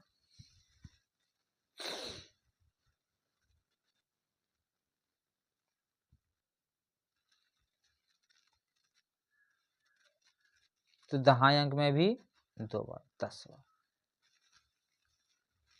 और एक 200 वाला में सैकड़ा में 1 बार, तो ये 21 बार आ गया। ठीक है, अब यहाँ से समझिए 201 से लेके 300 के बीच समझ, 300 तक देख रहे हैं, 201 से 300 तक। तो यार इसको आप सोचिए कि देखिए इकाई तो उतना ही आने वाला है, दहाई भी उतना ही आएगा, 10 प्लस 10, ये चेंज होने वाला नहीं है। ठीक है, और 2 कितना बार आएगा, तो देखिए 2 यहाँ पे ज़्यादा आने वाला है, 2, क्योंकि 201 से लेके 299 तक 2 आएगा, 99 बार आएगा। ठीक है, यहाँ कितना बार आने वाला है, यहाँ जो है आपको 1 से लेके 99 तक आएगा, टोटल 99। तो यहाँ पे हो गया 200, 109 और 119, ये आपका हो गया 119। तो आंसर तो पता है कि अब ज़्यादा जाने वाला है। अब 2 देखिए 300 के बीच हम देखते हैं, तो 300 वाला में तो दहाई में नहीं आ पाएगा, ठीक है। अब सोचते रहना है, ठीक है। 300 से 400 तक, 301 से, इसमें तो 20 ही हो जाएगा। कितना हो जाएगा? 20। दहाई का 20, इकाई का 20, सैकड़ा नहीं होगा। इसी तरह अब जो भी आगे होगा उसमें सैकड़ा नहीं होने वाला है। तो बच गया कितना? 400 से 500 के बीच 20, फिर 500 से 501 से लेके 600 तक 20, फिर 600 से 700 तक 20, फिर 700 से 800 तक। देखिए समझने की बात है, जब समझ जाइएगा तो अब यहाँ पे 800 से 900 के बीच भी 20 बार आएगा, और 900 से 1000 के बीच भी 20 बार आएगा। ये सब 2 का टर्म है। तो हम यहाँ देख लिए कि टोटल यहाँ पे आपको 119 था और यहाँ 21, इसको जोड़ देते हैं तो ये 140 होगा। इधर वाला को जोड़िए, 1 2 3 4 5 6 7, तो 7 दूनी कितना होगा? 140, 140 जो होगा 280 होगा। तो देखिए ये बात ध्यान में नहीं दी हुई, तो हम लोग ऐसे इकाई, दहाई और सैकड़ा का पोजीशन देख के क्वेश्चन को सोल्व कर सकते हैं। तो यहाँ आपको समझाने के लिए डाटा लिख रहे हैं, तो ये लिखने की जरूरत नहीं है, ये सोच सकते थे माइंड में और आसानी से क्वेश्चन। इसी तरह आपको 2 का अंक, 3 का अंक, किसी का भी अंक पूछ सकता है, ठीक है। तो ये थोड़ा सा कैलकुलेट करना आना चाहिए, ठीक है। अब इससे रिलेटेड एक बात हम लोग डिस्कस कर लेते हैं कि 1 से 100 तक की गिनती की संख्या में 1 कितना बार आता है। देखिए बहुत ही इम्पोर्टेंट ये भी याद रखना है कि 1 से 100 तक, 1 से 100 तक गिनते हैं। 1 से 100 तक में, 1 से 100 तक में 1 जो है वो कितना बार आता है? तो 1 याद रखिएगा, 1 जो है 21 बार आता है। 1 कितना बार आता है? 21 बार। 0 जो है कितना बार आएगा? 0 11 बार आता है, ठीक है। अब बाकी जो भी संख्या है वो 20 बार आता है, ठीक है। जैसे 2 3 4 5 6 7 8 9, ये सारे संख्या कितना बार आएगा? 20 बार। ये इंपॉर्टेंट कॉन्सेप्ट याद रखना है, इससे भी आपको कैलकुलेशन करने में आसानी होगी। अब हम लोग क्वेश्चन नंबर 40 देखते हैं। क्वेश्चन नंबर 40 में क्या करें? ये सोल्व करना है। सबसे पहले देखिए 1/2 करना है, तो 625 का वर्गमूल क्या होगा? 2.5 हो गया, ठीक है। अब 144 का वर्गमूल क्या होगा? तो 12 में देखिए 4 अंक का दशमलव है, तो इधर 2 अंक के बाद दशमलव होगा, ठीक है। प्लस यहाँ पे 1 है, और नीचे क्या टर्म है? क्यूब करना है, तो ये 0.3 का क्यूब हो गया, ठीक है, घनमूल, क्योंकि 27 3 का क्यूब होता है। 81 भी 3 पे पावर 4 का टर्म, तो ये 3 हो गया। अब आंसर क्या आने वाला है? तो इसको तो गुना करना ही पड़ेगा, ठीक है। 25 को 12 से गुना करेंगे तो 300, 300 में हम दशमलव बैठाएंगे 3 अंक के बाद, तो 0.3 ही आने वाला है ना। और इसमें 1 जोड़ेंगे तो ऊपर हो गया आपका 1.3, क्योंकि 1 ये पूरा है, और नीचे हो जाएगा देखिए गुना करेंगे तो 0.9, पॉइंट से पॉइंट खत्म हो गया, 13/9 हो गया। अब 13/9 को जब भाग देंगे तो रैकरिंग में बदलेगा, रैकरिंग वाला ये देखिए 1.44 है, क्योंकि 13 में 9 से भाग देंगे, 9 एकम 9 हो गया, ठीक है। पॉइंट देंगे तो 4 बचेगा, 9 चक 36, फिर 0, 9 चक 36, इस तरह से। तो इसको हम क्या लिखेंगे? 1.4 पे रैकरिंग, ये रैकरिंग का साइन यहाँ पे दिया हुआ है, इसलिए आंसर क्या होगा? डी। 41 नंबर, 4 अंकों की वह बड़ी से बड़ी संख्या कौन सी है जो एक पूर्ण वर्ग है? ये तो आपको याद ही होगा, ये 99 का जो स्क्वायर होता है वो कितना होता है? 9801। ठीक है, 99 जो है वो 100 से कितना कम? 1, तो 1 का स्क्वायर लिख दिए हम 2 अंक में 01, और जो एक कम है 100 से वही एक यहाँ घटाएंगे। जैसे 98 का अगर स्क्वायर होगा निकालना, तो 100 से 2 कम है, तो 2 का स्क्वायर 0 4 लिख दिए। और इसमें से 2 घटा दीजिए बस 96। ठीक है, तो ये सब टर्म आपको पता होना चाहिए। 97 का स्क्वायर क्या हो जाएगा 09, क्योंकि 3 कम है और 3 घटा देंगे तो 94। देखिए एक पैटर्न सब सेट हो जाता है।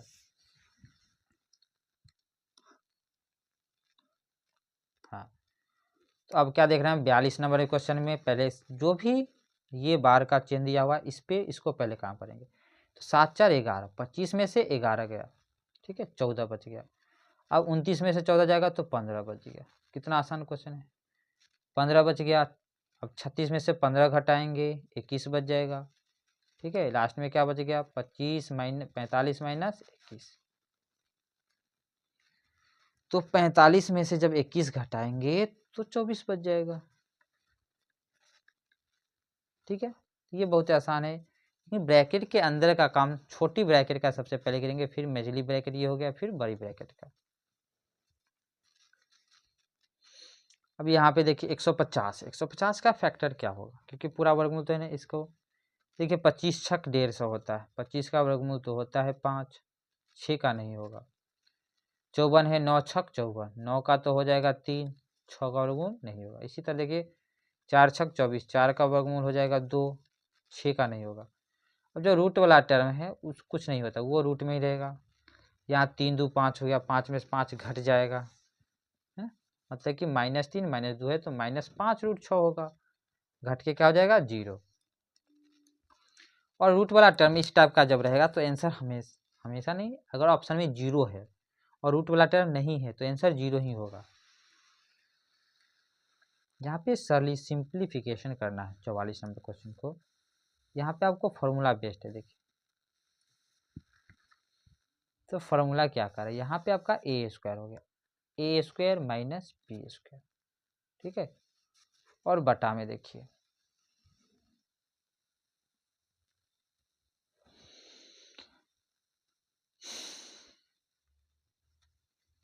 बटा में अगर घटाते हैं तो ये आपका ए माइनस बी वाला टर्म आ रहा है, ठीक है। तो यहाँ पे इसको इस टर्म में क्या आपको आंसर मिलने वाला है ए प्लस बी, तो डायरेक्ट इसको हम प्लस करेंगे। और यहाँ इस टर्म को देखिए, यहाँ इसका डबल है, यहाँ 2 घटाना है, तो पहले इस दोनों को हम प्लस करते हैं। 5 4 कितना हो गया 9 दशमलव। अच्छा इधर से भी जोड़ना था। देखिए 7 3 कितना हो गया 10, ठीक है। सिंपल अगर ध्यान दीजिए तो ये 47 है, यह 53 है, तो ये 1 बनाएगा। अब 5 4 9 हो गया, 9 1 10, तो ये आपको 10 बनाएगा। यहाँ पे ये कट के 2 हो जाएगा, 10 में से 2 जाएगा तो कितना होगा 8, ठीक है। तो यहाँ यही समझना था कि ये है ए स्क्वायर माइनस बी स्क्वायर, नीचे वाला टर्म क्या है ए माइनस बी, दोनों का अंतर दिया हुआ है 0.94, और इसी बेस्ड पे होता, नहीं तो ये क्वेश्चन बहुत हार्ड हो जाएगा, कैलकुलेटिव बना नहीं पाइएगा। तो फॉर्मूला आपको ध्यान में रखना ही है। अब इसमें देखिए, इसमें आपको ऑप्शन रख के आप वेरीफाई कर सकते हैं। सबसे पहले देखते हैं कि यहाँ 9 के टर्म में है, ठीक है। तो 9 के टर्म में इसको भी बदल सकते हैं, 9 का क्या हो जाएगा स्क्वायर, 9 का क्या होगा स्क्वायर जब करेंगे तो ये मल्टीप्लाई होगा, यहाँ पे भाग देना है। यहाँ 9 का स्क्वायर करेंगे इसको भी तो 9 इसका स्क्वायर कर दिए तो ये 4 से गुना हो जाएगा। इधर देखिए 9 पे पावर क्या होने वाला है, यहाँ पे 24 पावर है, 1/6 होगा, कट जाएगा तो कितना जाएगा 4। अब 4 पावर हमको चाहिए, x का मान कितना देंगे जो 4 पावर आएगा। तो यहाँ पे 8 है, 8 में भाग का मतलब क्या होता है घटाओ। 8 में कितना घटाएंगे जो 4 होगा, कितना में 8 घटाएंगे जो 4 होगा, तो 12 आना चाहिए। 12 जब आने के लिए x का मान क्या रखना होगा हमको, ठीक है। तो 12 लाने के लिए यहाँ पे x का मान 9 रखना होगा, क्योंकि 9 में से 3 जाएगा तो 6 6 दूनी 12, तो आंसर क्या हो जाएगा यहाँ पे 9, ठीक है। नहीं तो इसको सोल्व करेंगे, यहाँ भाग है, इसको जब इधर लाएंगे तो ये गुना होगा, जुट जाएगा, 9 पे पावर कितना आ जाएगा 12। यहाँ पे देख लेंगे कि 2x माइनस 3 6 हो गया, बराबर ही भाग वाला इधर आएगा ना, तो ये जुट जाएगा, 9 पे पावर कितना हो जाएगा इधर 12। अब ऑप्शन को सोल्व करेंगे कि 2x माइनस 6, क्योंकि 9 9 तो बराबर हो गया, 6 को इधर लाएंगे 18, 18 को 2 से काटेंगे तो 9 होगा।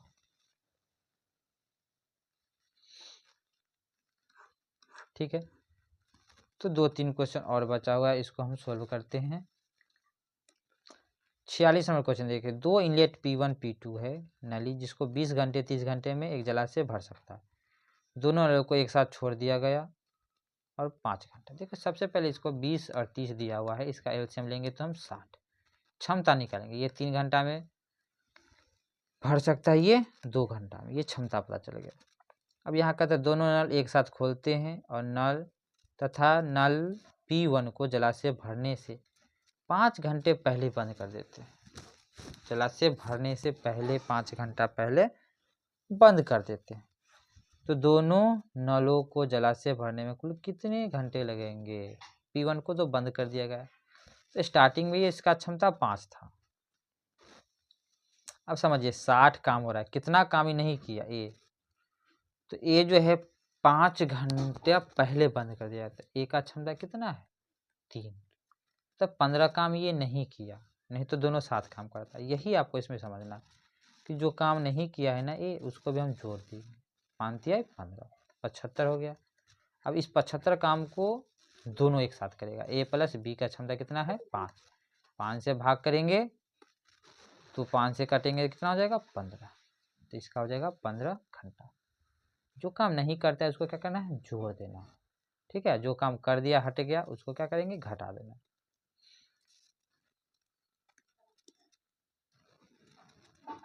देखिए ये रीजनिंग का क्वेश्चन है, चलिए इसको देख लेते हैं। हम यहाँ पे पैटर्न आपको सेट करना है, कितना ये बढ़ रहा है। तो हम एक पैटर्न यहाँ पे देख रहे हैं, 17 है, 17 में कितना बढ़ रहा है? 8। नहीं, यहाँ पे 9 जुट रहा है, यहाँ पे कितना बढ़ गया? यहाँ भी 9 के बाद 11, इधर कितना हो गया? 13, 13 के बाद 15, 15 के बाद 17। तो इससे तो पता चल गया कि यहाँ 9 हो, तो अभी पीछे कितना हो जाएगा? 7 कम, ये 10 हो जाएगा। इसके नीचे कितना हो जाएगा? 5 कम, तो 5 ही हो गया। फिर 3 कम तो 2 हो जाएगा। तो 5 और 10 आंसर होगा। ठीक है, 48 नंबर क्वेश्चन देखिए। अब एक वर्ग के विकर्ण की लंबाई a प्लस बी है, तो वर्ग का क्षेत्रफल, ये आपका वर्ग है, इसका विकर्ण जो होता है वो √2a होता है फॉर्मूला। तो √2a का वैल्यू दिया हुआ है a प्लस बी। ठीक है, मतलब लेंथ दिया हुआ है, तो इसका साइड जो है साइड वो क्या हो जाएगा? a प्लस बी बटा √2, और साइड का स्क्वायर करेंगे तो वर्ग का क्षेत्रफल होगा। तो बस यही होगा।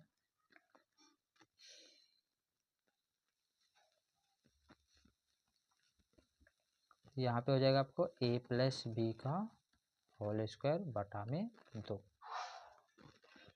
ठीक है, तो देख लीजिए इसमें ऑप्शन में से क्या होगा। तो ऑप्शन यहाँ बी मैचिंग हो रहा है, क्योंकि इसको तोड़ के बनाया हुआ है। a square plus B square plus 2ab। अब 2 से डिवाइड कर दिए तो a स्क्वायर बी स्क्वायर में 2 से डिवाइड हो गया, इसमें 2 से 2 कट गया। ठीक है, चलिए 49 नंबर क्वेश्चन देखते हैं। एक त्रिभुज की भुजा जो है 25, 39 और 34। अगर वर्ग का क्षेत्रफल एक त्रिभुज के क्षेत्रफल से 21 अधिक है तो वर्ग की भुजा ज्ञात कीजिए। त्रिभुज के क्षेत्रफल से कितना अधिक है? 21। तो पहले त्रिभुज का क्षेत्रफल निकालेंगे। जब भी तीनों साइड दिया हुआ रहेगा तो पता करना है कि समकोण त्रिभुज है या नहीं। ठीक है, पता कैसे करेंगे? ट्रिपलेट से। a स्क्वायर माइनस बी मतलब पहले दोनों को जोड़ना है। ठीक है,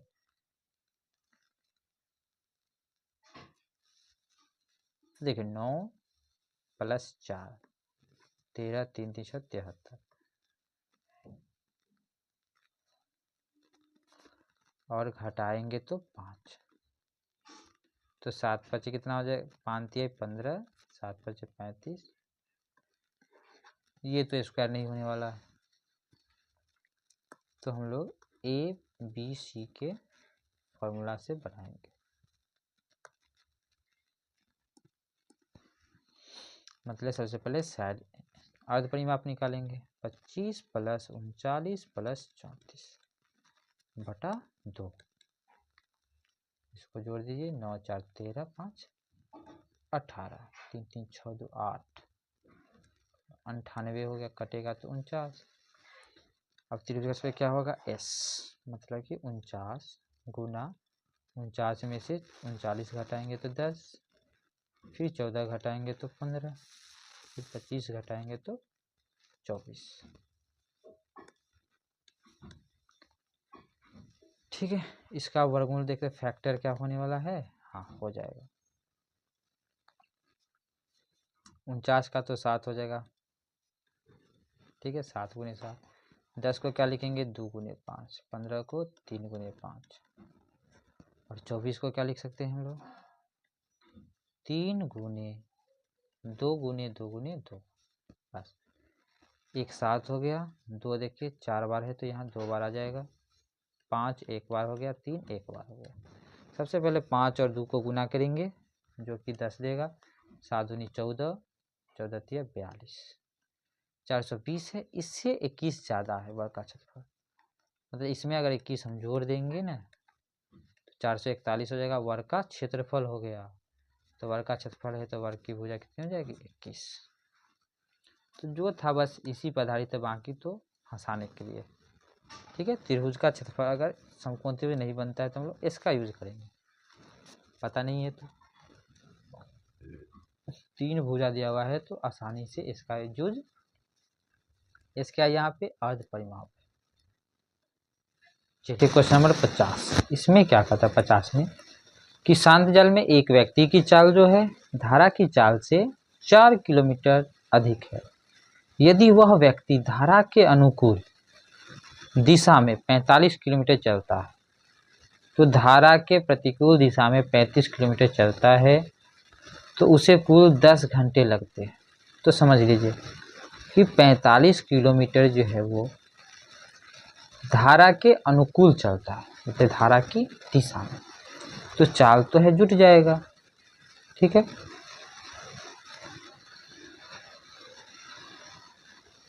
और धारा के प्रतिकूल अगर चल रहा है तो चाल क्या होगा, घट जाएगा। सबसे पहले ये समझना है कि धारा की चाल से जो है 4 अधिक है, कौन, शांत जल में। तो धारा की चाल अगर हम x मानेंगे तो शांत जल में चाल क्या हो जाएगा, x + 4। ठीक है, ये समझना, ये शांत का हो गया, ये धारा का हो गया। बस यहाँ पे कन्फ्यूजन नहीं होना चाहिए। ओके, तब जो धारा के अनुकूल जाएंगे दोनों जुड़ जाएगा तो क्या हो जाएगा, 2x + 4, 2x + 4 प्लस विपरीत दिशा में अगर जाएंगे तो ये दोनों घटेगा, घटेगा तो डिफरेंस तो 4 का। ठीक है, तो बट्टा में क्या देंगे, 4, बराबर जो है ये 10 आया। बराबर क्या आ रहा है, 10।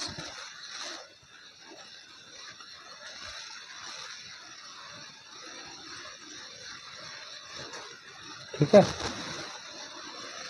तो अब यहाँ से देख लीजिए कि ये कितना आंसर देने वाला है।